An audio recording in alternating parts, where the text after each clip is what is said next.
ब्राह्मण देवता एक माइक ले लो वहां पर। क्यों? जैसे ही महाप्रभु प्रकट हुए तो का भयो है, विप्र वेद ध्वनि करत हर्ष, युक्त पुष्पांजलि बरसाई। विप्र वेद ध्वनि करत हर्ष, युक्त पुष्पांजलि बरसाई। वेद ध्वनि करो महाराज।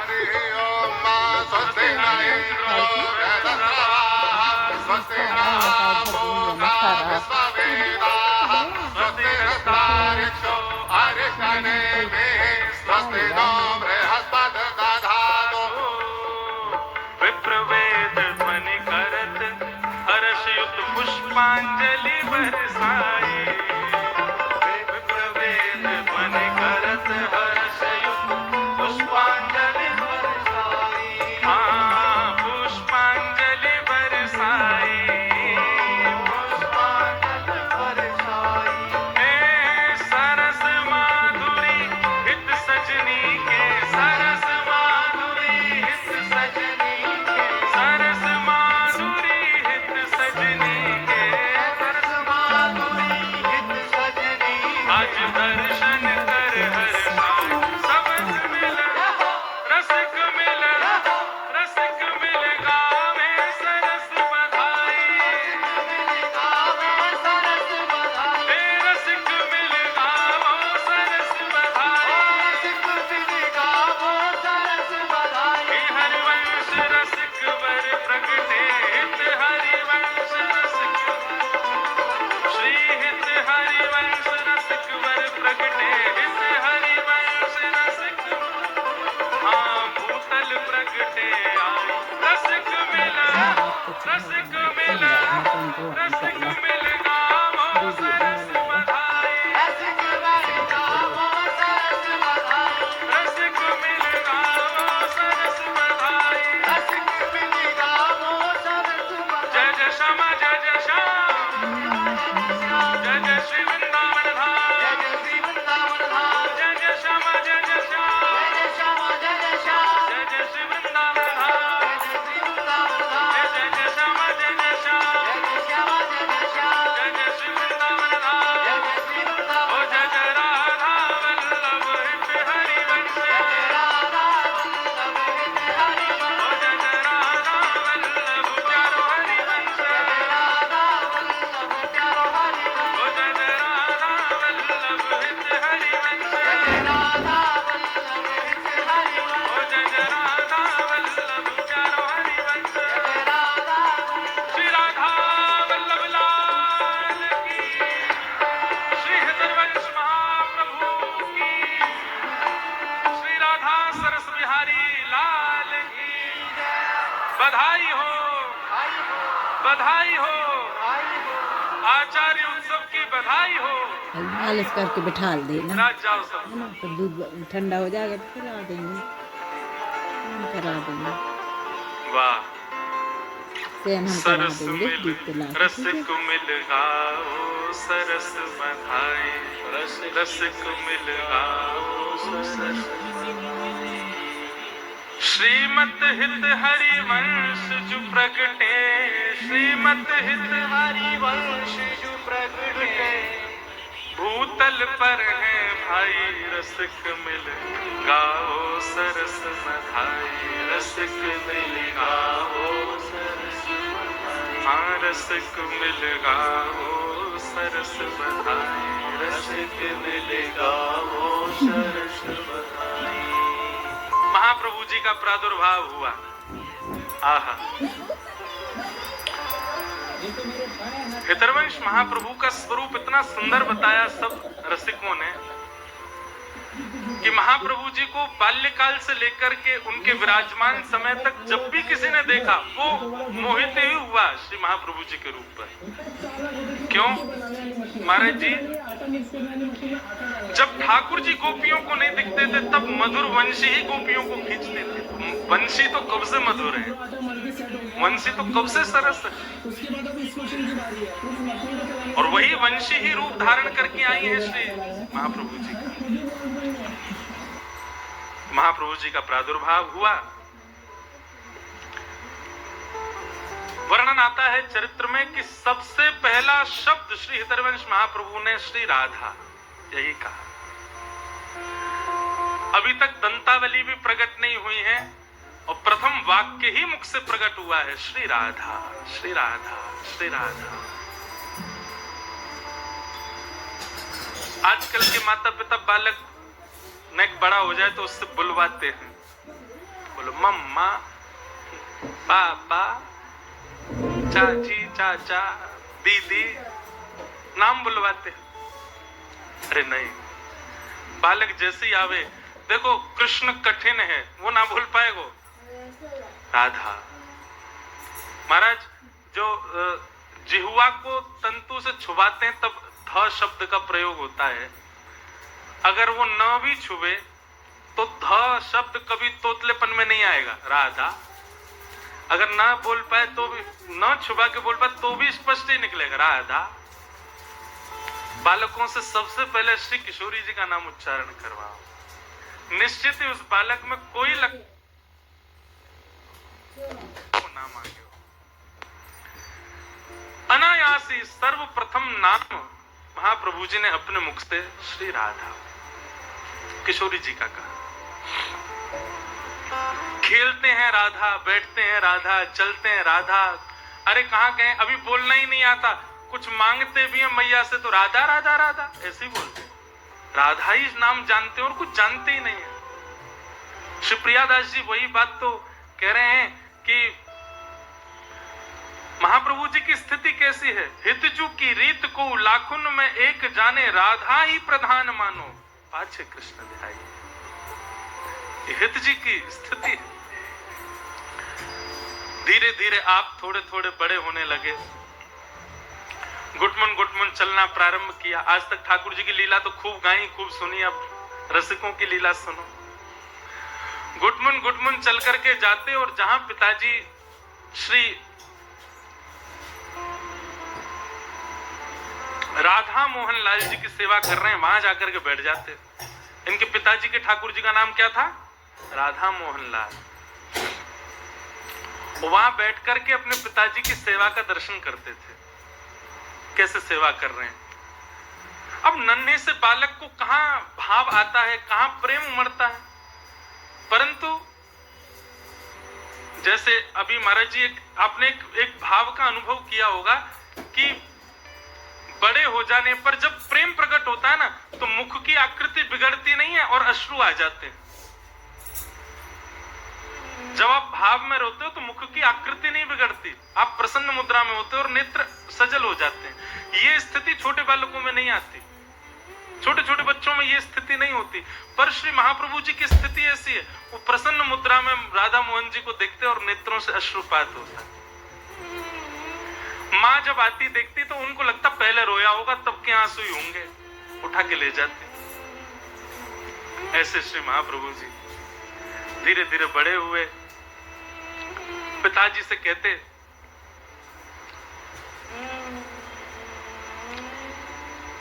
सेवा में जाने के लिए साथ में, तो पिताजी बालक समझ करके पीछे ही छोड़ देते, बोले तुम बाहर ही रहना, अंदर नहीं आना, मैं सेवा कर रहा हूं। तो बेचारे द्वार पर ही खड़े खड़े देखते।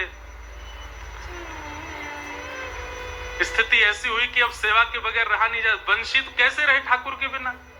और महाप्रभु जी के 4 स्वरूप बताए गए हैं। वे आचार्य भी हैं, वे ठाकुर जी की अधर की वंशी भी हैं, वे अंतरंग भाव से सहचरी भी हैं, और श्री हित का मतलब ही होता है प्रेम, प्रेम स्वरूप है। 4 स्वरूप बताए ना श्री प्रियादास जी महाराज ने। रहे कैसे सेवा के बिना, सेवा ही उनका सर्वस्व, उसके बिना कुछ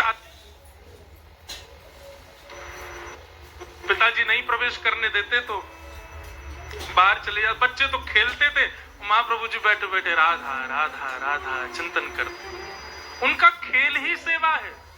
प्रिया प्रियतम का अंतरंग विलास ही वैष्णवों की सेवा, उनका खेल ही वही है, उनकी दिनचर्या ही वही है, उनकी रहो बस, दोनों युगल सरकार प्रसन्न रहो, इसी में ही हमारो सुख। महाराज एक पद में पढ़ रहा हूं कुछ दिन पहले, तो वह पद में, और जैसे ही ठाकुर जी गए तो ठाकुर जी को पटकाऊ उरज गो, श्री जी भी उरज गई, ठाकुर जी भी उरज गए। तो सब सखियां अपने स्थान से उठ गईं। अरे दोनों उलझ गए, चलें तो। तभी ललिता विशाखा सखी ने सब रोक लिया, बोले सुनो, उलझे ही रहने दो इन्हें। बोले उलझे ही रहेंगे तो कम से कम नेत्रन के सामने तो रहेंगे, सूरज गए तो कहीं और चले जाएंगे, उलझे ही रहने दो। अब ये कितनी अंतरंग बात है, ये महलों की चर्चा है, बाहर वाले इनको पता ना पड़ेगी यह बात की। महलन की चर्चा, महल में क्या होता है महल वाले ही जानते हैं, बाहर घूमने वाले बस अंदेशा लगाते रहते हैं ये चल रहा होगा। ये सब चर्चाएं अंदर भीतर की हैं, ये कौन समझे। तो रसिक जनों का खेल, रसिक जनों का जीवन, रसिक जनों की दिनचर्या केवल सेवा है ठाकुर जी की, उसके अलावा कुछ कर ही नहीं सकते वो। तो हितरवंश महाप्रभु क्या करते, अब सेवा भीतर तो मिलती नहीं, तो बालक बाहर खेल रहे होते, वो आके कहते चलो हरिवंश हमारे साथ खेलो। अच्छा, नाम हरिवंश क्यों पड़ा, क्योंकि जब नरसिंह श्री इनके जो बड़े भैया थे नरसिंह आश्रम जी, जब इन्होंने कहा कि ठाकुर जी ने आज्ञा दी है कि तुम्हारे वंश में भगवान की वंशी ही प्रकट होंगी पुत्र रूप धारण करके, याद रहे तुम्हारा वंश वर्धन होने वाला नहीं था, हरि ने वंश बढ़ाया है, इसलिए अपने बालक का नाम हरिवंश रखना। इसलिए उनका नाम हरिवंश रखा गया। जिनके वंश को हरि ने ही बढ़ाया है, जिनके वंश को हरि ने ही प्रारंभ किया, वो हरिवंश। और हित नाम क्यों लगा, हित माने प्रेम, जो प्रेम प्रदायन करता है कौन, हरि ने जिनका वंश बढ़ाया वो हित हरिवंश। तो हरिवंश चलो खेलो हमारे साथ। तो हरिवंश जी कहते मेरो खेल कछु अनोखो है, कछु अलग है। अच्छा, हम थोड़ी बताना भूल गए, बाद गांव में अवतार हुआ, जन्म हुआ, उसके बाद वे भी फिर माता पिता के साथ देवबंदी चले गए, जन्म ब्रज में ही हुआ। तो बच्चों के साथ बोले हम अलग लीला करें, वो क्या लीला करोगे। तो गौर वर्ण का एक बालक, गोरा गोरा बालक, उसको तो पीतांबरी पहना देते, उसके गले में हार पहना देते, उसके सिर पर मुकुट पहना देते, उसको पटका पहना करके वन के कुछ पुष्पों को लेकर के कान पर लटकाए दिए, कछु यहाँ कर दिए, इस प्रकार उनका श्रृंगार कर देते। और श्याम वर्ण का एक बालक, श्याम वर्ण के बालक को नीचे माताओं वाला जो होता, क्या बोलते हैं उसको, नीचे जो पहनती हैं लहंगा, हाँ लहंगा, लहंगा, ऊपर चुनरी, नाक में नथवे, सर मैया की निकाल लाते हैं। और श्याम वर्ण के बालक को बिल्कुल गोपी जैसा श्रृंगार कर देते। मतलब मन में भाव क्या आता कि किशोरी जी तो आज पीतांबरी पहन करके, मुकुट पहन करके घूम रही हैं और श्याम सुंदर सखी बन करके घूम रहे हैं, ऐसी भावना आती उनकी, परिवर्तित श्रृंगार कर देते। उनके श्रृंगार को ठाकुर जी स्वीकार करते थे।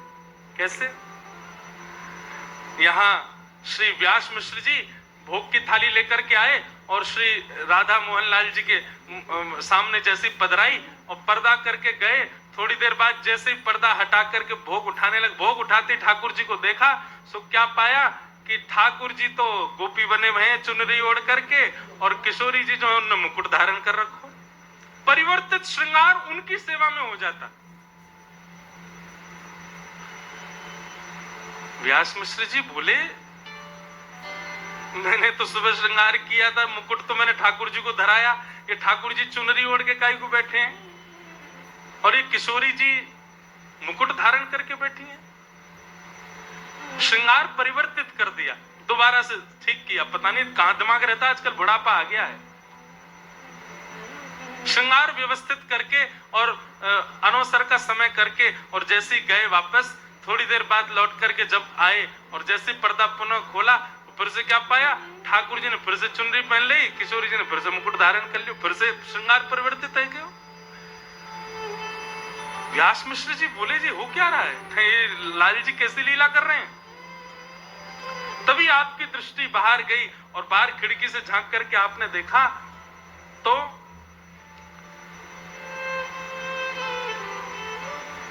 हरिवंश जी अपने कुछ मित्रों के साथ क्रीड़ा कर रहे हैं, और तभी उन्होंने क्या देखा, एक श्याम वर्ण का बालक, वो तो चुनरी पहन करके घूम रहा है, और गौर वर्ण का बालक वो मुकुट पहन करके घूम रहा है, वो ठाकुर जी की तरफ भ्रमण कर रहा है। तब व्यास मिश्र जी को अनुभव हुआ कि सेवा के लिए जिद करता है लाला, हम मना करते हैं तो बाहर जाकर के सेवा ही खेल रहा है, और इसकी सेवा देखो कैसे अंगीकार, कैसे स्वीकार कि बाहर श्याम वर्ण के बालक को गोपी बनाए तो हमारे ठाकुर सेवा के गोपी बन जाते हैं। ऐसी उनकी लीला, ऐसी उनकी सेवा। बंधुओं, एक बात कहें, कभी गोविंद देव जी में अगर आपको परिवर्तित श्रृंगार का अनुभव होगा निश्चित, कभी परिवर्तित श्रृंगार का अनुभव होगा एक क्षण के लिए, जब हो जैसे हो बस वही समय पकड़ लियो कि अब प्रत्यक्ष नित्य ही है ठाकुर जी।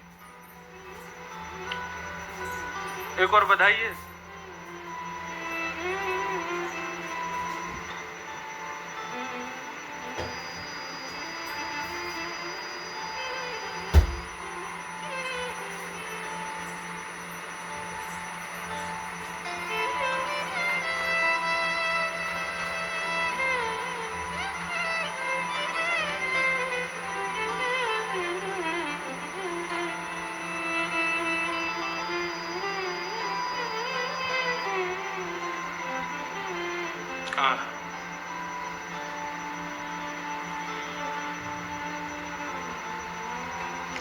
जो उरझवे वाली लीला बताई ना, वही लीला को भाव वो सरस माधुरी जी कोई पद है। आहा वाह।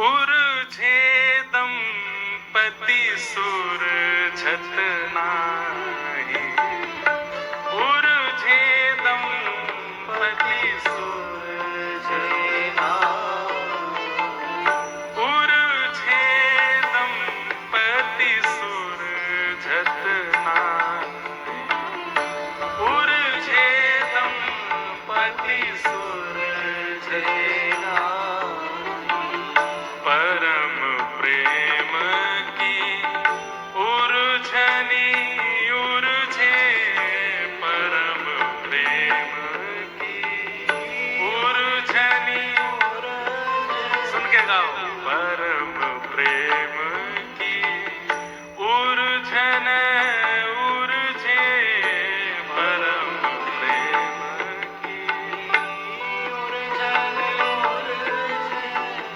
सूरज न जानत उरझत जाही, सूरज न जानत उरझत जाही। ऐसे प्रेम की उलझन में उलझे दोनों कि खूब प्रयास कर रहे हैं, जितने सुरझवे को प्रयास कर रहे हैं उतने उलझते जा रहे हैं।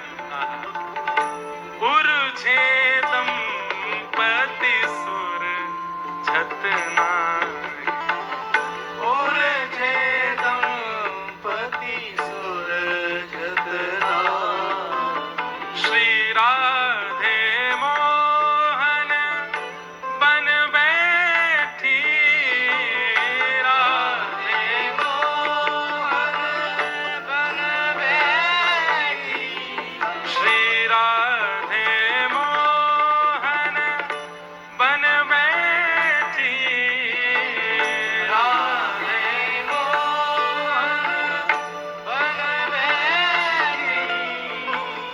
मोहन राधे हैं दरसाई, मोहन राधे हैं दरसाई, ललित लथन तर रंगे नेह रंग, ललित लथन तर रंगे नेह रंग, रति मैंने लखी छवि छवि सकुचाही, रति मैंने लखी छवि सकुचाही, उरझे दंपति सुरझत नाही, उरझे दंपति सुरझत नाही, अधर अधर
गन मीन मगन अब गाही, सखी गन मीन मगन अब गाही। कितना सुंदर भाव है।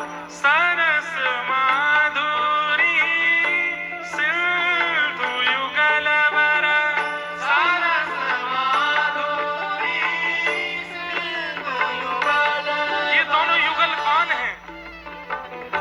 सरस माधुरी जी कह रहे हैं ये दोनों युगल ही सिंधु हैं, माने समुद्र हैं।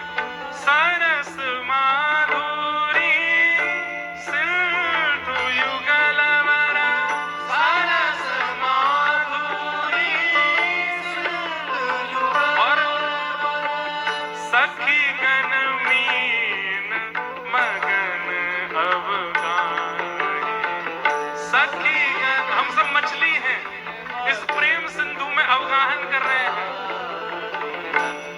सखी गन मीन मगन अब गाही, सखी गन मीन मगन अब गाही। हे उरुझे दंपति सुरझत हारी, उरुझे दंपति सुरझत हारी।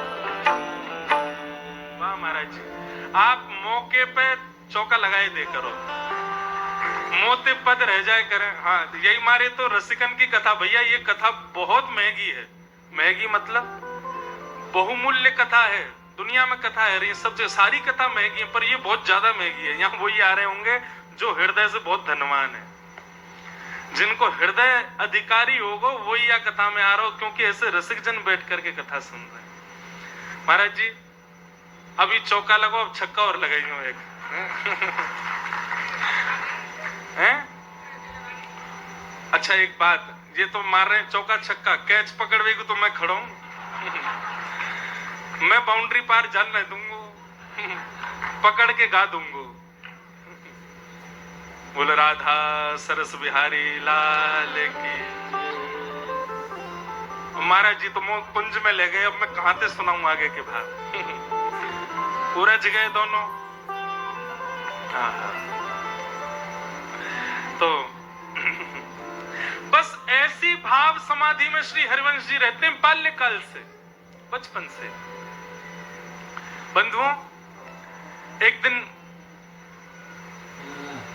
ऐसी लीला घटी, एक दिन ऐसा मन में भाव आया कि पुराने काम श्री हृदयवंश महाप्रभु बालकों का श्रृंगार कर देते थे। अब तुम्हारा देवबंद के लोगों में इतनी भक्ति भावना तो थी नहीं। जब बालक लौट के अपने घर जाते, माताएं देखती चुनरी ओढ़ के घूम रहा है, महाराज पकड़ करके दो चार उसमें धर देती। बोले कहां जाता है, क्या करके आता है? सखी बना घूमता है।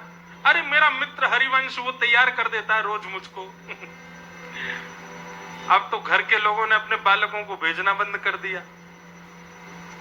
हरिवंश जी जहां बैठ जाए बालक जाती नहीं वहां पे। बोले हम तेरे पास नहीं आएंगे। क्यों? बोले तू सखी बना देगो। सखी नहीं बनाते हैं, प्रेम रस में डुबा देते हैं। लेकिन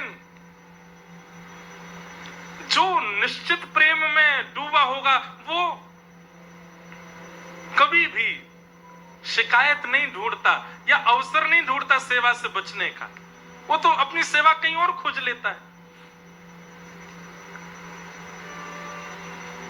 महाप्रभु जी ऐसे भ्रमण कर रहे थे अपने घर के आसपास के वन में, छोटे से बालक हैं, तभी उनको दो युगल वृक्ष दिखाई दी, आसपास ही खड़े हैं दोनों। बोले आहा, दोनों युगल मिल गए। और संभवतः जो एक वृक्ष था वो त्रिभंगी था, उसकी जो आकृति थी वो ऐसी थी। वो हो ये तो लाल जी हैं, ये सीधी सादी हमारी किशोरी जी हैं। तुरंत उनने तो महाराज वहीं पर श्रृंगार करना प्रारंभ किया। वृक्ष को ही श्यामा श्याम का रूप मान करके जो त्रिभंग वृक्ष था उसको ठाकुर जी का रूप धराने लगे, और जो सीधा उस वृक्ष खड़ो वो किशोरी जी के रूप में उसको तैयार करने लगे। मणि तो है नहीं, माणिक तो है नहीं, स्वर्ण तो है नहीं, तो सुंदर सुंदर पुष्प तोड़ करके लाए, उनकी माला बना करके वृक्षों को ही माला धारण करा दी। अरे जय जय, तैयार है गए, आरती कर दूं। आरती का करो, भाव की आरती लाई, आरती लेकर के आरती करते, और ये भोग तो लगायो ही नहीं। कहां जाऊं? वन में गए, सुंदर सुंदर वन के फल लेकर के आए। एक ही फल नहीं, आलस नहीं है भक्ति में, अलग अलग फल, अलग अलग प्रकार के फलों को लेकर के आए। फल को सुंदर दोना पत्ता का बना करके उसमें पधरा करके दोनों युगल के सामने पधरा दिया और बैठ करके वहीं कीर्तन करने लगे। स्वरूप का वर्णन, स्वरूप का वर्णन, लीलाओं का भाव चिंतन करने लगे। यहां पिताजी ने अपने राधा मोहन जी का स्वर्ण का श्रृंगार किया था। भोग में आज बढ़िया सुंदर पूड़ी, कचौड़ी, रबड़ी, आलू की सब्जी और जन क्या क्या बना था, उसका भोग धराया था। पर्दा करके और महाराज गए, थोड़ी बहुत देर बाद लौट करके आए तो सब बदल गया। ठाकुर जी के सोना चांदी के सबरे श्रृंगार जो हैं वो बनमाली बन गए, सबरे फूलन के और वन के पत्तान के श्रृंगार है गए और सामने रखे हुए सब मेवा बाटी, 56 भोग सब अंतर ध्यान है गए, फल प्रकट है गए। व्यास मिश्र जी बोले ये पर्दा के पीछे ही होता है जो होता है। मैं इतना सुंदर श्रृंगार करके जाऊं, ऐसा कुछ करके जाऊं, ये कैसे परिवर्तन हो जाए? तो उनको आभास तो हो गया था कि हरिवंश बाहर अपने मित्रों के साथ लीला करता है, खेलता है और उसकी लीला ये राधा मोहन जी स्वीकार कर लेते हैं। लेकिन आजकल तो मैंने सुना बालक आते ही नहीं, अब किसका श्रृंगार कर रहा है? दौड़ते दौड़ते दौड़ते पहुंचे, आहा, एक सघन वन कुंज में 2 युगल वृक्ष हैं। दूर से देखने पे प्रतीत हो रहे हैं कि साक्षात राधा मोहन जी खड़े हैं। क्या त्रिभंग स्वरूप में जो है वो कृष्ण श्रृंगार में और सीधे जो है वो किशोरी जी के श्रृंगार में, और वहीं सामने बैठ करके उनको वन फलों का भोग अर्पित करा रहे। दृश्य देख करके आनंदित हो गए। ऐसी उनकी सेवा। एक भाव तो मैंने पहले ही बताया, अमनिया नहीं पाते थे। अमनिया का मतलब होता बिना भोग लगा, भोग ही पाते थे। अब धीरे धीरे पिताजी को विश्वास होने लगा कि भाई इनमें भक्ति जागृत हो गई, अब इनको धीरे धीरे सेवा में लाया जाए। तो पिताजी उनको लेके तो आते पर ठाकुर जी का स्पर्श नहीं करने देते। बालक के कहीं गिर नहीं दे, बालक के कहीं कोई त्रुटि ना कर दे। खड़े हो जाओ, आज तुम एक काम करना। बोले क्या? वो ठाकुर जी को गर्मी ना लगे, पंखा की सेवा करना, बीज ना डुराओ ठाकुर जी को। जो सेवा दे देते इतनी निपुणता से करते, सौभाग्य मानते, चलो कुछ तो मिला सेवा में। पिताजी श्रृंगार कर रहे होते, महाप्रभु जी के मन में आता कि बताऊं, ऐसे नहीं ऐसे करो, लेकिन बेचारे बोलते तो पिताजी हमको बताओ, खड़े रहो। मनी मन विचार करते, बोले जल्दी से मुझे बड़ा करो, मुझे सेवा करनी है आपकी। पिताजी तो छूने ही नहीं देते, लेकिन जहां जैसा भाव मिलता उसको स्वीकार करते। पिताजी जो आज्ञा करते उसको स्वीकार करते। एक दिन बीजना डुरा रहे थे श्री ठाकुर जी को। ठाकुर जी बैठे हैं, बीजना करते करते करते करते करते भाव समाधि में प्रवेश कर गए। उस दिन शरद पूर्णिमा थी, और शरद पूर्णिमा को वंशी ना बजे ये कैसे हो सकता है? वो तो प्रमुख दिन है। उसी दिन तो प्रथम बार ठाकुर जी ने प्रेम की वंशी बजाई। बाकी के दिन तो ठाकुर जी वंशी बजाते थे, पर अपनी प्रेमास्पदों के लिए और अपनी ब्रज की सब सहचरियों के लिए वंशी तो ठाकुर जी ने पूर्णिमा, शरद पूर्णिमा को ही बजाई है। शरद पूर्णिमा का दिन था, श्वेत वस्त्र पहने हैं, श्वेत मुकुट धारण, रास के लिए तैयार हुए ठाकुर जी। श्वेत मुकुट धारण किया है, श्वेत ही कुंडल है, श्वेत ही आवरण है, और आज तो ठाकुर जी का सारी सामग्री भी श्वेत ही श्वेत बनाई है। ठाकुर जी को प्रसादी भी उस दिन श्वेत ही पधराई जाती है। सब ठाकुर जी श्वेत ही श्वेत पाते हैं। और श्री महाप्रभु जी सेवा में खड़े हैं, करते करते करते करते अब मानसिक स्थिति आने लगी। मानसिक स्थिति क्या है? नेत्रबंद हो जाते हैं, और नेत्रबंद में एक कुंज प्रकट हो जाती है। उस कुंज में श्यामा श्याम विचरण करते हुए दिखते हैं, और उसी सेवा में अपने आप को भी देखने लग जाए साधक, उसी को मानसी सेवा करते हैं, मानसी सेवा कहते हैं। और याद रखिएगा, ये रसिक त्रिवेणी श्री हितरिवंश महाप्रभु, स्वामी श्री हरिदास जी महाराज और हरिराम व्यास, ये तीनों मानसी के उपासक हैं। प्रत्यक्ष सेवा करते हैं पर उससे भी ज्यादा अधिक मानसी सेवा करते हैं। नेत्र बंद करके हृदय कुंज में शामा शाम को लाड़ लड़ाते हैं। आनंद ना आए रहे हो, जय जय कहा सेवा करूं? बोले मुझको तीन ही तो सेवा भामे। बोले कहा? बोले पहले तो साज श्रृंगार, मेरो श्रृंगार खूब रज रज के करो। आज मैं लग तो चौक ही रहे हूं, खूब सुंदर श्रृंगार धारण कराया हो तुम्हारे पिताजी ने। दूसरों मुख को प्रिय है भोग, और वो भोग भी तुम्हारी मैया बना करके ला रही है, श्वेत श्वेत सब बना रही है। वादना कड़ी भी बिना हल्दी डाले बने, ठाकुर जी की सेवा की श्वेत ही रहेगी, कड़ी भी। और तीसरी मुख को जो सेवा प्रिय है वो है राग या फिर नृत्य। मुख रिझाओ, मेरे सामने या तो नृत्य करो या फिर कछु गा के सुनाओ। जे जब तक ठाकुर जी को कुछ सुनाया नहीं जाता, बुरा नहीं मानिएगा, तब तक सेवा ठाकुर जी को ऐसी लगती है जैसे बिना नमक की सब्जी। आपने मसाले तो खूब डाले, आपने घी तो खूब भरपूर मात्रा में डाला, आपने बढ़िया सब्जी को पकाया, सब कुछ सिद्ध किया, लेकिन नमक नहीं डालो, तो जितने मसाले डले, जितनी सामग्री डली, उन सब का कोई प्रयोजन रह पाएगा? नहीं। आपने श्रृंगार खूब बढ़िया कर दिया, आपने भोग बहुत सुंदर सजा दिया, लेकिन ठाकुर जी को कुछ गा के नहीं सुनाए हो, तो आप ये समझ लियो कि आपकी सेवा तो भाई, लेकिन नमक नहीं पड़ो। ठाकुर जी पा तो लेंगे, लेकिन बार बार कहेंगे सुख ना यार हो, आनंद ना यार हो। इसलिए भैया राग बहुत जरूरी है। अब महाराज जी उनकी बात आती है जिनको राग गाने ही नहीं आते, वो क्या करना? तो महाराज जी घर वाले यूं करें, या ने हमारे जो है का नींद भी सब उड़ा रखी, रोज सवेरे ही रहकन लगे। अच्छा एक बात कहे, अष्ट सखाओं की वार्ता में एक प्रसंग आता है कि एक बार कोई श्रीनाथ जी के सामने गा रहा था, बेसुरा गा रहा था, स्वर नहीं था बिल्कुल भी, और वो इतनी जोर जोर से आलाप ले ले करके, क्योंकि गाने वाले को लगता है मैं सुरीला ही गा रहा हूं, गाने वाले को यही लगता है कि मैं अच्छा ही गा रहा हूं, और वो ऐसा रज रज के गावे। इतने में कुम्भन दास जी आ गए। कुम्भन दास जी आकर के बोले क्या कर रहे हो भाई? राग सुना रहा हूं ठाकुर जी को। बोले तेरे राग में एक भी स्वर तो बढ़िया लग नहीं रहा है, तो काय को ऐसे गा रहा है? बोले तुमको नहीं पता, ठाकुर जी राग नहीं देखते, ठाकुर जी अनुराग देखते हैं। कुम्भन दास जी बोले वो बात तो ठीक है, ठाकुर जी अनुराग देखें, लेकिन भाई मुझको एक बात बता, जिसके स्वर से इंसान नहीं रीझ रहा, उसके स्वर से परमात्मा कैसे रीझेगा?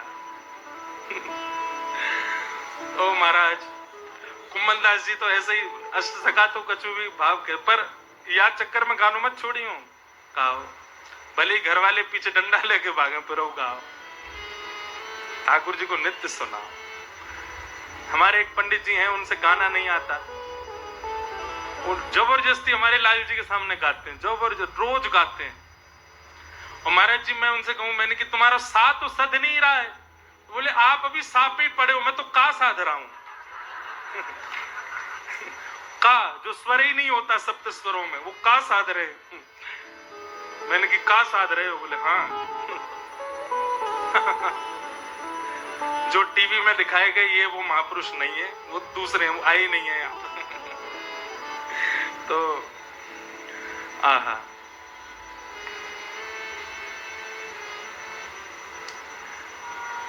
जैसे ही कहा कि भैया कुछ गाओ, हरिवंश महाप्रभु गाने लगे। आज गोपाल रास रस खेलत, आज गोपाल रास रस खेलत, आज गोपाल रास रस खेलत, आज गोपाल रास रस खेलत। महाराज जी एक बात बताएं, गावे में हमारी श्री जी निपुण है, नाचवे में हमारे लाल जी निपुण है। श्री गोविंद दास जी की वाणी में आवे, एक बार गोविंद स्वामी गा रहे थे, तो गाते गाते बीच में टोक रहे थे, ए ढंग से गाओ, ऐसे नहीं ऐसे गाओ। तो गोसाई जी सामने बैठे बोले, किसको टोकते हो बार बार? तो गोविंदास जी बोले, तुम्हारो लाला बैठो है, कान पे हाथ धर के स्वर लगा रहे हो, ठाकुर जी ऐसे गा रहे हैं। बोले लेकिन माने ना है, स्वर बिगाड़ दे बार बार। तो गोविंदास जी की बात सुनकर के गोसाई जी के नेत्र सजल हो गए। तुम कितने भाग्यशाली, ठाकुर जी का स्वर सुनते हो तुम। सुनो ना, ये बताओ ठाकुर जी कैसा गाते हैं। गोविंदास जी के नेत्र सजल हो गए। बोले मैं कहा बताऊं, जब पंचम स्वर लगावे ना, अपनी कमर पे हाथ धर ले क्योंकि स्वर ना निकले, और जब कमर पे हाथ धर के स्वर निकाले ना, इतना प्यारो लगे लाला, इतनी सुंदर वाणी लगे लाला की, इतना सुंदर गावे ठाकुर जी। लेकिन गोसाई जी बोले लेकिन लाला भी रूखो रूखो लगे जब हमारी श्री जी गावे, हमारी किशोरी जी गावे, हमारी लाडली जी जब गावे तब लाला रूखो लगे।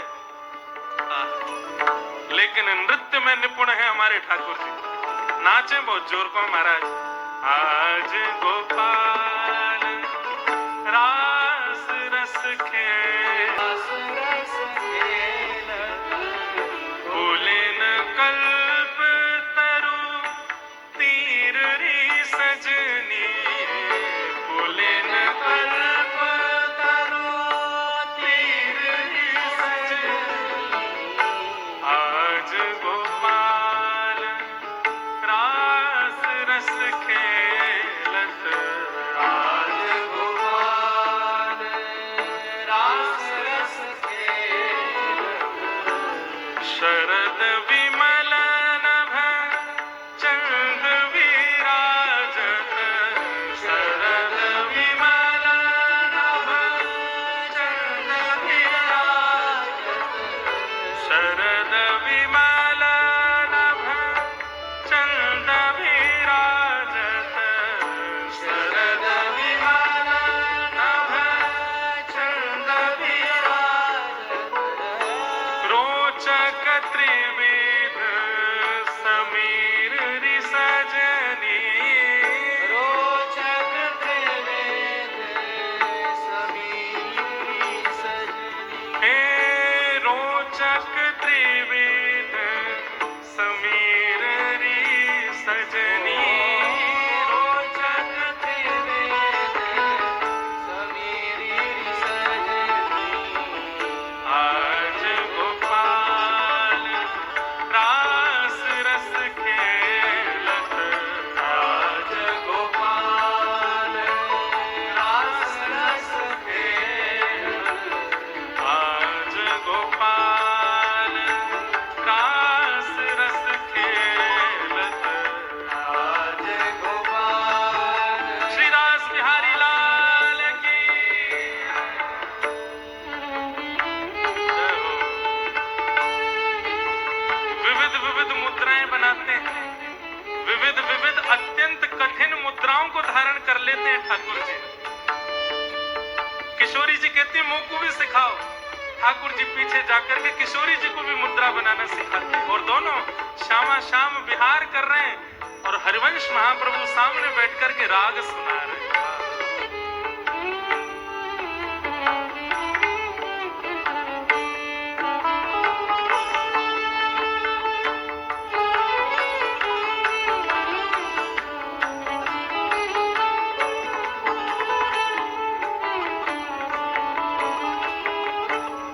चंपक बकुल मालती मुकुलित, चंपक बकुल मालती मुकुलित, मत मुदित पीक कीर रि सजनी, मत मुदित पीक कीर रि सजनी।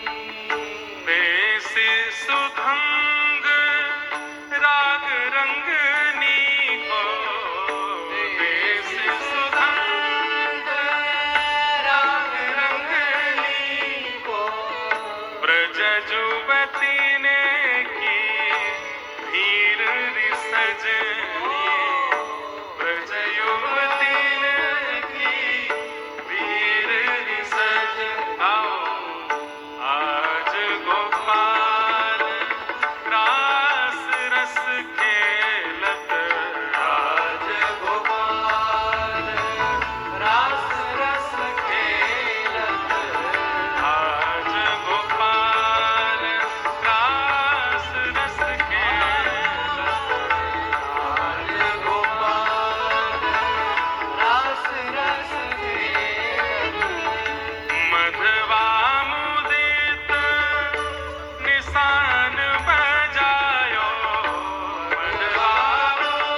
और ठाकुर जी रास विहार कर रहे हैं, और रास करते करते करते करते किशोरी जी ने तो अपनी चुनरी उतार करके और महाप्रभु जी के ऊपर मानो जैसे प्रसन्न है करके उनको उड़ाए दी हो, और ठाकुर जी ने अपने गले की मोती की माला उतार करके श्री महाप्रभु जी के गले में धारण करा दी।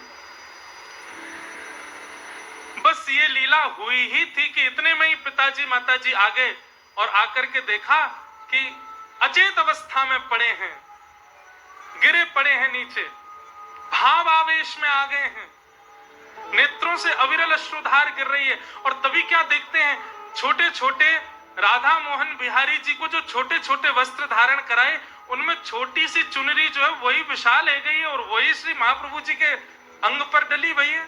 ये कैसे संभव है सके? और किशोरी जी जो सामने विराजमान है, उनकी चुनरी वहां नहीं है। प्रत्यक्ष ठाकुर जी अनुभव करा रहे हैं महाप्रभु जी के साथ। जैसे तैसे चेतना आई, चेतना आती मानो वर्णन करने लगे, आहा क्या छवि, क्या नयन, क्या रूप, क्या मुकुट, क्या बाकी अदा, क्या चलन, क्या चाल, क्या उठना, क्या बैठना। एक एक लीला को बस ऐसी कोई सुने ना सुने इससे मतलब नहीं, बस चल रहा है, वही भाव मन में उद्दीपन हो रहा है। फिर एक बार का प्रसंग आता है कि महाराज हिंडोला का समय आया और ठाकुर जी हिंडोला पे बैठे थे और पिताजी ने सेवा दी थी, दूर की सेवा देते हैं, दूर की सेवा देके गए, बोले झुलाओ ठाकुर जी को। झुलाने लगे, झुलाते झुलाते झुलाते झुलाते इतने में ठाकुर जी फिर बोल पड़े, तुम फिर वही काम कर रहे हो। महाप्रभु जी बोले कहा कियो? बोले अरे श्रृंगार है क्यों, भोग है क्यों, गाओ। महाप्रभु जी फिर गाने लगे। अब तो जैसे ही गाने लगे सोई महाराज हाथ से डोरी छूट गई, तो भाव में चले गए, डोरी छूट गई पर हाथ चल रहे हो और गा रहे हैं। गाते गाते गाते महाराज कहा भयो, अब देखो रसिकन के भाव में तो गाते ही रहो, फिर एक हिंडोला को पता गए वागू गा दो, पर अभी बाद में गाऊंगा, सुनो पहले कथा, वही राग रहती हूँ पहले ही। बोलो राधा वल्लभ लाल की। भैया देखो ऐसे राधा वल्लभ नाम लाल जी को नाम उच्चारण करियो कि बगल वाले इनको सुनाई दे। श्री राधा वल्लभ लाल की। ये हुई ना बात, ऐसी गाओ, ऐसी चिल्लाओ, सबन को सुनाई दे, कान में महाराज नाम जाएगा राधा वल्लभ जी को, मंगल होगा सबन को। तो अब झुलाते झुलाते महाराज हाथ से डोरी छूट गई, वो तो मानसी में चले गए। अब मानसी में ठाकुर जी सेवा अलग करा रहे हैं और प्रत्यक्ष सेवा अलग चल रही है। अब प्रत्यक्ष में जो ठाकुर जी सामने झूला पे बैठे, वो किशोरी जी तो कह रहे हैं झूला तो धीमो पड़गो। किशोरी जी बोली पड़े ही जाएगो, तुमने आज्ञा जो कर दी गावे की, वो मानसी में चले गए और मानसी में सेवा कर रहे हैं। अब झूला क्यों झूलते हैं? गर्मी लगे ठाकुर जी को तो झूला झुलाया जाए तो वैसे ही हवा को अनुभव होवे। ठाकुर जी बोले श्री जी झूला तो ढीलो पड़ गो। श्री जी बोली अब मैं क्या करूं? वो तो गए मानसी में, अब मानसी से निकाल के लाऊंगी तो मानसी में जो स्वरूप लीला कर रहे है वो आएंगे, बोले कि नहीं यहाँ पे आओ, बेचारो अकेलो हरिवंश कहां कहां जाएगा, कैसे लीला। महाराज अब यहाँ किशोरी जी श्रमित नहीं हो, उसके लिए ठाकुर जी हिंडोला में पाम लटका के बैठ गए नीचे और अपने पैर के अंगूठाते नीचे पृथ्वी को स्पर्श करके हिंडोला पीछे करें आगे आवे, पीछे करें आगे आवे। अपने पामन से स्वयं ही ठाकुर जी झुला रहे हैं। स्वरूप सरकार जिनकी से राधा मोहन लाल जी पामन सो ही अपने झूला को आगे पीछे झुला रहे हैं। अब तो झुलाते झुलाते झुलाते पामन ते टेक दे दे करके ठाकुर जी तो थक गए, बोले मैं तो हार गो। छोटे से ठाकुर जी बेचारे, इनमें शक्ति नेक्सी सी रे, नेक्से से लाल जी थक गए। ठाकुर जी पसीना आगे कहा करें, सो ठाकुर जी ने तो अपने पीताम्बर वगैरह उतार करके सब धर दी नीचे, बोले मुझे तो बहुत जोर तो पसीना आ रहे हैं। अब जैसे वस्त्र उतार के धरे, इतने में ही व्यास जी आ गए। व्यास मिश्र जी आकर के देखे तो महाराज डोरी छूटी भैया, बस हाथ हिल रहे हो हरिवंश जी को, लेकिन झूला बाकायदा अपनी गति पे ही चल रहे हो। और तभी झूला में विराज रहे युगल सरकार को देखो तो महाराज ठाकुर जी तो नंगम नंगा वस्त्र नीचे पड़े। बोले ये वस्त्र कैसे उतर गए इनके। हरिवंश जैसे ही स्पर्श किया महाराज भाव समाधि टूट गई, नेत्रों से आंसू गिरने लगे। बोले क्या सुंदर छवि, क्या सुंदर भाव, झूला पे विराज रहे युगल सरकार, कैसो सुंदर। ऐसी स्थिति हो गई। पिताजी समझ गए, बोले स्थिति ऊंची हो गई। अब संग में बैठाने लगे। बोले चलो सेवा करो ठाकुर जी को। तो मानसी में श्रृंगार करते थे और मानसी में उनको जैसा श्रृंगार दिखता वो वैसा धराने का प्रयास कर। पिताजी नहीं ऐसे नहीं, ये करो, ऐसे नहीं, ये करो। अब हरिवंश जी बोले श्री जी कृपा करो, मोते सेवा कर नहीं दे रहे और मेरा मन होवे बार बार मैं आपकी सेवा करूं। स्वप्न में श्री जी प्रकट है गई। बोले तुम काय को चिंता करो, एक काम करो, अपने अपने प्रियालाल जी ले आओ। बोले कहां? बोले तुम्हारे घर के पीछे एक सूखो एक कुआं है, वहां में हमारा एक स्वरूप है, जाओ जाके ले आओ। महाराज विचार नहीं किया, तुरंत उठ करके दौड़े। जल नहीं था उसमें, कूद पड़े सूखे कुआं में। सब लोग चिल्लाने लगे अरे हरिवंश बालक कूद गया, हरिवंश बालक कूद गया। भीतर तो गिरे, लेकिन जब सबने झांक करके अंदर देखा तो नवरंगी लाल जी को अपनी गोद में लिए हरिवंश जी, सूखा कुआं था उसमें जल आ गया और जल की परत पर ही बैठे हैं, वो जल ही लेकर के श्री हरिवंश जी को ऊपर आ रहा है। नवरंगी लाल जी, बोलो नवरंगी लाल बिहारी की। श्री राधा नवरंगी लाल जी को लेकर के श्री हरिवंश जी पधारे। अब तो अपने ठाकुर जी आ गए। पिताजी आप अपनी सेवा अपने मन मुताबिक करो, हम अपनी करेंगे। और अपने ठाकुर जी की अपने मन से सेवा करने लगे। कोई और काम ही नहीं है, पूरे दिन सेवा में ही लगे रहते हैं। और वैष्णव का बंधु यही है, वो हरि से विमुख कोई काम कर ही नहीं पाएगा। आप क्षमा करें, ठाकुर जी की भक्ति भी करते हो और बाहर के कामों में भी बहुत निपुण हो तो निश्चित है कि भक्ति में चूक कर रहे होंगे। और भक्ति में यदि निपुण हो तो निश्चित है बाहर के कामों में आपसे चूक बनती ही बनती होगी। इसका मतलब ये नहीं जबरदस्ती अपने काम बिगाड़ो। बाहर के काम में बोले महाराज जी कह रहे चूक बने तो समझो घर की भक्ति बढ़ रही है, अनायास होगा। गांव के लोग सब आते, बोले आप एक काम करो, ये बालक पूरे दिन नवरंगी लाल जी में ही लगा रहता, उन्हीं की सेवा करता, या को ब्याह कर दो, ब्याह कर दो, पत्नी आके बुद्धि ठिकाने लगाएगी। महाराज जी वास्तव में ऐसा होता है, ऐसा होता है। जो लोग मना कर रहे हैं उनकी पत्नियां देख लें उनको। कई लोग हाँ करें, नहीं सही बात है, बुद्धि तो ठिकाने लग जाती है। बोले ब्याह कर दो। और महाराज सब लोगों के बहुत कहने पर अब हरिवंश जी को ऐसा तो कुछ था नहीं कि अपनी कोई विशेष इच्छा हो। एक ही भाव कहा होगा कि भैया देख लो, दो दो सेवा है घर में, संभालने वाली हो तो करा दो ब्याह। तो श्री रुक्मणी बाई नाम की एक कन्या, उनसे श्री हितरवंश महाप्रभु का विवाह संपन्न हुआ, विवाह मंगल हुआ। विवाह के उपरांत दोनों युगल की सेवा करने, जैसे महाप्रभु जी वैसी उनकी गृहिणी, वो भी सेवा करने लगी। अब गांव के लोग बोले अब क्या करोगे? बोले अब तो पहले अकेले ही सेवा करते हो, अब दोनों ही लगे रहे सेवा में, घर बार पे कोई ध्यान ही नहीं, सेवा में लगे रहते हैं। आप श्री के 4 संतान हुई, श्री वनचंद्र जी, कृष्णचंद्र जी, गोपीनाथ जी और चौथी कन्या हुई साहेब दे। 3 लाला और 1 लाली। बाल्यकाल में ही किशोरी जी ने दीक्षा दे दी थी महाप्रभु जी को। उनको पत्र पर ही जो अपना निज मंत्र है वो निज मंत्र दिख गया था। सो रहे थे वृक्ष के नीचे, तभी वो निज मंत्र दिखा, तो मंत्र देख करके उनको लगा कि पता नहीं भ्रांति हो मेरी। तब किशोरी जी प्रकट हुई, प्रकट होकर के वही मंत्र सुना दिया। तो महाप्रभु जी की गुरु आचार्य कौन है? हित संप्रदाय के जो आचार्य हैं वो हमारी श्री किशोरी जी हैं, राधा रानी। उन्हीं से ही यह वंश प्रारंभ हुआ, ये परंपरा, गुरु परंपरा प्रारंभ हुई। अब हम थोड़ा शीघ्र करें, राधा वल्लभ जी को प्रकट करा दें, फिर कल प्रसंग में इनके सेवकों की कथा सुनेंगे।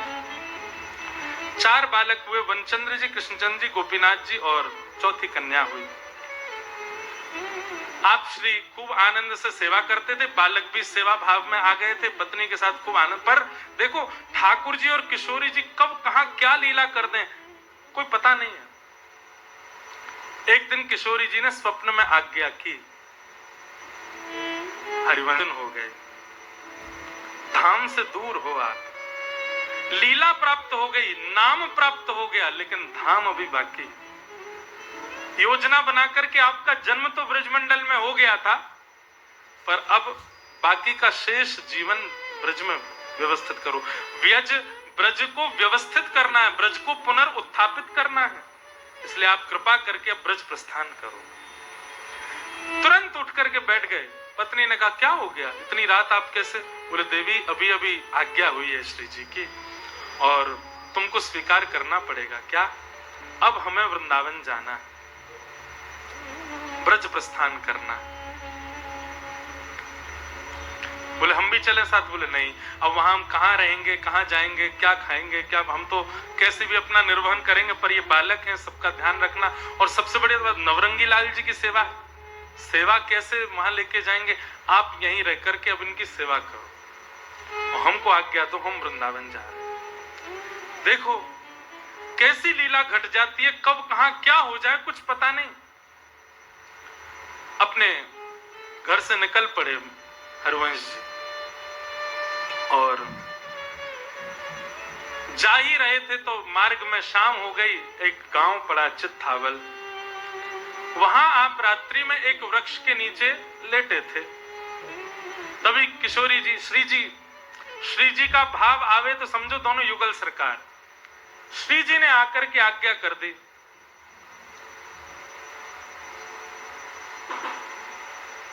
आज्ञा की कि आप जिस गांव में हैं इसी गांव में ही हमारा एक स्वरूप विराजमान है, आत्मदेव नाम के ब्राह्मण हैं, उनके घर पे हमारी सेवा हो रही है। आप वहां जाइए और वहां से हमारे स्वरूप को लेकर के वृंदावन चलो। लेकिन अब स्वरूप लेकर के वृंदावन जाओगे तो आगे की भी व्यवस्था देखनी पड़ेगी, स्वरूप का सेवा आदि आगे कौन करेगा? सब लोग इधर देखो ध्यान से। महाप्रभु जी बोले आज्ञा करें। बोले जिन ब्राह्मण के यहां से स्वरूप लेके जाना उनकी 2 कन्या हैं, उनसे ब्याह कर लो।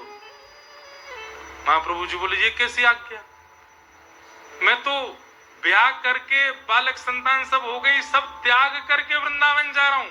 श्री जी बोली नहीं हमारी आज्ञा है, ब्याह करो। अब महाप्रभु जी बोले मैं किसी के घर में जाके कैसे कहूं कि भाई अपनी दोनों बेटियों से ब्याह कराओ। श्री जी बोली चिंता नहीं करो, हमने उनको भी स्वप्न में आज्ञा कर दी है कि आप आ रहे हो और आपसे अपनी दोनों लालियों का ब्याह करना है। आत्मदेव जी को ठाकुर जी कैसे मिले ये तो मैं कई बार कथाओं में बता चुका हूं। महादेव की आराधना की, महादेव प्रसन्न होकर प्रकट हो गए। आत्मदेव से बोले वरदान मांगो, क्या चाहिए? बोले आपके पास आपकी सबसे बहुमूल्य रत्न जो हो मुझको प्रदान कर दो। महादेव बोले भैया तू कछु मांग ले, मेरा बहुमूल्य रत्न मत मांग। तो ब्राह्मण को लगा कोई महंगा मणि, कोई रत्न बहुत महंगा कोई वो होगा, इसीलिए मना कर रहे हैं देने से। तो पीछे पड़ गया, बोले नहीं अब तो मुझे वही रत्न चाहिए जिसके लिए आप रो रहे हो। महादेव गए और श्वेत द्वीप में जिनकी निज सेवा स्वयं महादेव करते हैं, ऐसे श्री राधा वल्लभ लाल जी को सुंदर वस्त्र में लपेट करके हृदय से लगाते हुए लाए और आत्मदेव को देख करके वहां से अंतर ध्यान हो गए। तब श्री राधा वल्लभ लाल जी उनके पास पधारे। अब विनवंशी ठाकुर जी का मन नहीं लगा, इसलिए हरिवंश जी आए, पूरी लीला हुई। जब योग्य हो गए तब उनको अपने पास बुलाया। जैसे ही दर्शन करने के लिए गए, आत्मदेव जी को भी स्वप्न हो चुका था। आत्मदेव जी ने तुरंत कहा आपका परिचय? बोले हम हरिवंश हैं। नाम सुनते ही कहा, मुझे आज्ञा हुई स्वप्न में अपनी दोनों पुत्रियों का आपसे विवाह करना है। और कृष्णदासी और मनोहारी दासी, ये दो कन्याओं के साथ में महाप्रभु जी का विवाह हुआ। और आप फिर श्री राधा वल्लभ लाल जी को गाजे बाजे सहित सुंदर रथ में विराजमान करके नाचते गाते भये, महाराज आनंद कराते भये श्री वृंदावन लेकर के आए। वृंदावन में सबसे पहले ठाकुर जी आए तो सबसे पहला आपका स्वागत सुनरख में हुआ। वृंदावन में सुनरख गांव है, वहां राधा वल्लभ जी का सबसे प्रथम स्वागत हुआ। सुनरख में ठाकुर जी विराज रहे थे, इतने में हरवंश महाप्रभु देख करके आए वृंदावन में कौन सा स्थान उचित है। तभी आतुर हित हरिवंश पुकारो, राधा राधा नाम। आतुर हित हरिवंश पुकारो, राधा राधा नाम। आतुर हित हरिवंश पुकारो, राधा राधा नाम। आतुर हित हरिवंश पुकारो, राधा राधा नाम। वृंदावन आयो सघन कुंज वृंदावन आयो, और मदन टेर वृंदावन आयो, मदन टेर वृंदावन आयो। ओ प्यारो राधा वल्लभ लाल, वृंदावन प्यारो वृंदावन, वृंदावन प्यारो वृंदावन। हे श्री वृंदावन मेरो वृंदावन, वृंदावन प्यारो वृंदावन। मदन टेर यमुना तट आयो, मदन टेर यमुना तट आयो। ओ प्यारो राधा वल्लभ लाल, वृंदावन प्यारो वृंदावन, वृंदावन प्यारो वृंदावन। हे श्री वृंदावन मेरो वृंदावन, वृंदावन मेरो वृंदावन। जय जय राधा वल्लभ हित हरिवंश, जय राधा वल्लभ हित हरिवंश। ओ जय जय राधा वल्लभ प्यारो हरिवंश, जय राधा वल्लभ। भुजा उठा के ओ जय जय श्री वृंदावन श्रीवन चंद्र, श्री वृंदावन श्रीवन चंद्र। ओ जय जय श्री वृंदावन श्रीवन चंद्र, श्री वृंदावन श्रीवन चंद्र। ओ जय जय राधा वल्लभ प्यारो हरिवंश, जय राधा वल्लभ प्यारो हरिवंश। ओ जय जय राधा वल्लभ श्री हरिवंश, जय राधा वल्लभ श्री हरिवंश। मदन टेर ऊंची ठौर, ये स्थान सबसे प्रिय लगा श्री महाप्रभु जी को, और आपने श्री राधा वल्लभ लाल जी को मदन टेर ऊंची ठौर पर ले जाकर के विराजमान किया। बोलो श्री राधा वल्लभ लाल की। ऐसी जय बोलवे की कही हमने। बोलो राधा वल्लभ लाल की। श्री हितरवंश महाप्रभु की। प्यारे वृंदावन धाम की जय जय श्री राम। और वृंदावन में प्रकट भये श्री राधा वल्लभ लाल, हमारे वृंदावन के निधि। निधि का मतलब क्या होता है? निधि का मतलब बहुमूल्य वस्तु। हमारे वृंदावन के 7 निधियों में एक निधि श्री राधा वल्लभ लाल जी वृंदावन में आकर के प्रकट भये। इस प्रकार श्री हितरवंश महाप्रभु का चरित्र सुनाया। अभी आगे नरवाहन जी पर कृपा और सेवक जी का जो चरित्र है वो सब आएगा। अब आपकी शिष्य परंपरा पर चर्चा और आपके जो आगे वंश में आए हैं उन सब पर चर्चा हम कल करेंगे, कल के संदर्भ में करेंगे। अब आचार्य की बधाई तो गाई, अब ठाकुर जी की बधाई गाओ। हाँ, भाव से गई हो सब लोग। हो आए राधा वल्लभ लाल, अरे आए राधा वल्लभ लाल, बधाई बाज रही।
हरिवंश जी करत खवासे, संग कृष्ण दास मनोहर दास।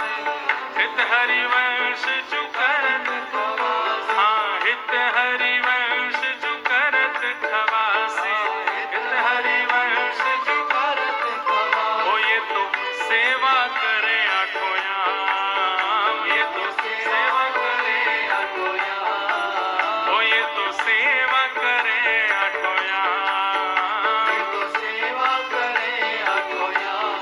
बधाई बाज रही, ओ ये तो सेवा करे आठों याम, बधाई बाज रही। वल्लभ लाल बधाई बाज रही, ओ आए राधा वल्लभ लाल बधाई बाज रही। कितने आनंद को क्षण है या भक्तमाल कथा में। पहले आचार्य प्रकट होंगे और वृंदावन के 3 निधि प्रकट होंगे। आज राधा वल्लभ जी प्रकट है, परसों बिहारी जी प्रकट होंगे और वाके अगले दिन श्री युगल बिहारी लाल प्रकट होंगे और अंतिम दिन तो पूरे विश्व में कृष्ण प्रकट होंगे। जन्माष्टमी होगी। यही आचार्य उत्सव की उपलब्धि है। ओ आए राधा वल्लभ लाल बधाई बाज रही, ओ आए राधा वल्लभ लाल बधाई बाज रही। हित हरिवंश जु नाचत गावत, हित हरिवंश जु नाचत गावत। ओ भर भर के बधाई लुटावत, भर भर के बधाई लुटावत। हाँ हित हरिवंश जु नाचत गावत, हित हरिवंश जु नाचत गावत। भैया देखो सबके बट की बधाई दे दी, लूट लियो। हित हरिवंश जु नाचत गावत, हित हरिवंश जु नाचत गावत। भर भर के बधाई लुटावत, भर भर के बधाई। क्यों? कोई ने जाके कही अरे महाप्रभु जी इतने आनंद में क्यों हो? तब राधा वल्लभ जी को देखते हुए नेत्र सजल है गए, हृदय पे हाथ रख के कह रहे हैं, ओ मेरे प्राणन के प्रतिपाल, मेरे प्राणन के प्रतिपाल, हाँ मेरे प्राणन के प्रतिपाल, मेरे प्राणन के बधाई बाज रही, ओ मेरे प्राणन के प्रतिपाल, बधाई बाज रही।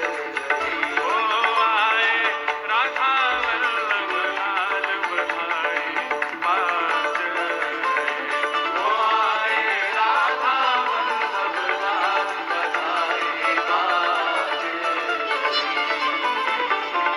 7 बेर भोग 5 बेर आरती, 7 बेर भोग 5, 7 बेर भोग 5 बेर आरती, 7 बेर भोग 5 बेर आरती। अरे 7 बेर भोग 5 बेर आरती, 7 बेर 5 बेर आरती। हाँ 7 बेर भोग 5 बेर आरती, 7 बेर भोग 5 बेर आरती। ओ हित सजनी इस सेवा समारती, हित सजनी इस सेवा समारती। हाँ हित सजनी इस सेवा समारती, हित सजनी इस सेवा समारती। ओ ये तो लाड़ के प्रतिकाल, ये तो लाड़ के प्रतिकाल। ओ ये तो लाड़ छाप प्रतिकाल, ये तो लाड़ छाप प्रतिकाल। बधाई बाज रही, ओ ये तो लाड़ प्रेम प्रतिकाल, बधाई बाज रही। ओ आए राधा वल्लभ लाल बधाई बाज रही, ओ आए राधा वल्लभ लाल बधाई बाज रही। बताओ आचार्य को उत्सव भयो तो तुम सबरे बैठे, और जा आचार्य के हृदय के नाथ प्रकट भये तो सबरे अभी बैठे भये। आइए जय हो आपकी। लाओ वृंदावन में लाली आई, किशोरी जी आई हैं। आए राधा वल्लभ लाल, आए राधा वल्लभ लाल, बधाई बाज रही। ओ आए राधा वल्लभ लाल, बधाई बाज रही। वृंदावन में बाजी बधाई, वृंदावन में बाजी बधाई, अरे वृंदावन में बाजी बधाई, वृंदावन में बाजी क्यों? श्री राधा वल्लभ सी निधि जो पाई, राधा वल्लभ सी निधि जो पाई, श्री राधा वल्लभ सी निधि जो पाई, राधा वल्लभ सी निधि। और कह रहा सब नाचे दे दे ताल, सब नाचे दे दे ताल, हाँ सब नाचे दे दे ताल, सब नाचे दे दे ताल, बधाई नाचे दे दे ताल, बधाई बाज रही। हाँ आए राधा वल्लभ लाल, बधाई बाज रही। ओ आए राधा वल्लभ लाल, बधाई बाज रही। हे सब सखी बल, सब सखी ले बलिहारी जाऊं, सब सखी ले बलिहारी जाऊं, सब सखी ले बलिहारी जाऊं, सब सखी बलिहारी। श्री राधा वल्लभ जी को स्मरण करके नेत्र बंद करें, सब बलिहारी ले लो। सब सखी ले बलिहारी जाऊं, सब सखी ले बलिहारी जाऊं, हे चरण कमल की सेवा पाऊं, चरण कमल की सेवा पाऊं, चरण कमल की सेवा पाऊं, चरण कमल की सेवा पाऊं। अंतिम भाव क्या है? राधा वल्लभ जी प्रकट भय हैं, सब अपनी झोली आगे करो। बधाई तो चाहिए ना, बधाई में कहा मांग रहे हैं? हमें रखियो सेवादार, हमें रखियो सेवादार, ओ हमें रखियो सेवादार, हमें रखियो सेवादार, बधाई बाज रही। ओ हमें रखियो सेवादार, बधाई बाज रही। ओ आए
वर्ष महाप्रभु की, आज के आनंद की जय जय।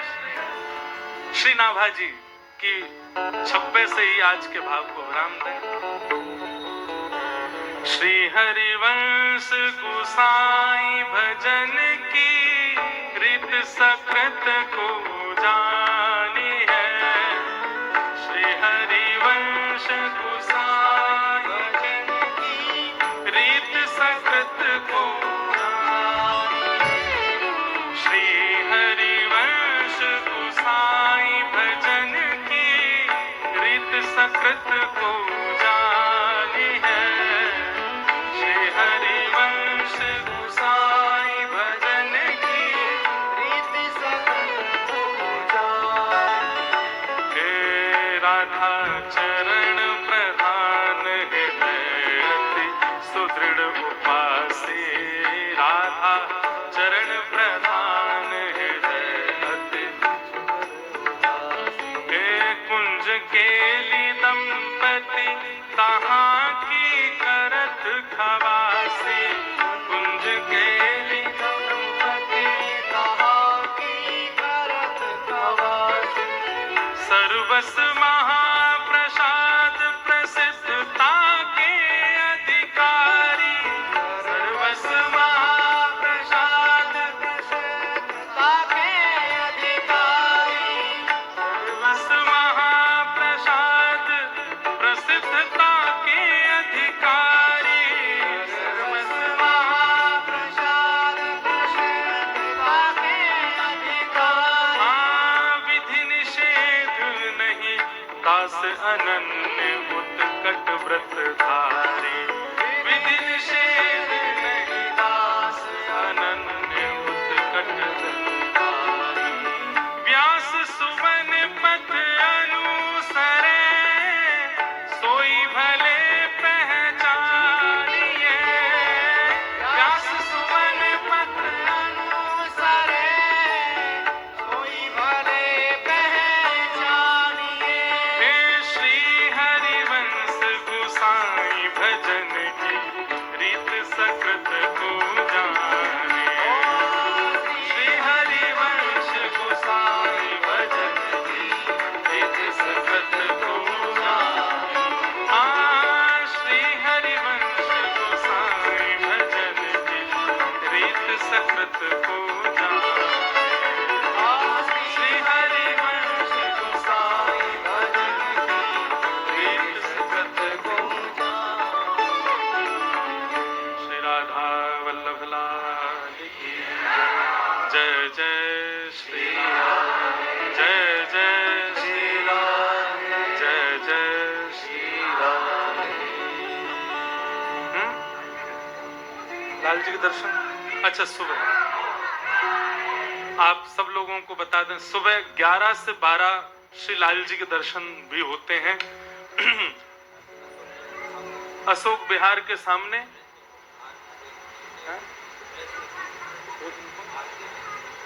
ब्रज निकुंज R13 अशोक विहार के शिखा होटल के पास में। अब 5 बार में मैंने एड्रेस बताया, जिसको याद हो गया हो कर लेना। पुनः R13 ब्रज निकुंज। ब्रज निकुंज R13 अशोक विहार के सामने शिखा होटल के पास में, सी स्कीम जयपुर। वाह वाह भैया। श्री लाल जी के सुबह 11 से 12 ही आना। उससे पहले उसके पहले लाल जी व्यस्त रहते, उसके बाद हम व्यस्त रहते। तो इसलिए 11 से 12 आप सब पधारो लाल जी के दर्शन करने को। श्री लाल जी के दर्शन और हम भी मिलेंगे सबसे। कल बंधुओं 4 बजे से 7 बजे तक महाप्रभु जी के आगे का, अब वृंदावन में लाल जी विराज गया, वृंदावन की लीला में आगे लीला कैसे हुई वो सब हम कल श्रवण करेंगे। आप सब लोग समय का ध्यान रख के सब लोग पधारो। बाल कृष्ण लाल की, प्यारे गिरधर लाल की, गिरिराज धरण की, श्री गोविंद देव लाल की, श्री राधा सरस बिहारी लाल की, श्री भक्तमाल जी की, श्री राधा वल्लभ लाल की जय जय श्री पूछरी के लौटा की बात है वंशी मारे, क्या बात है। सब लोग लाल जी की आरती का दर्शन करना, तत्पश्चात सब प्रस्थान करना। जय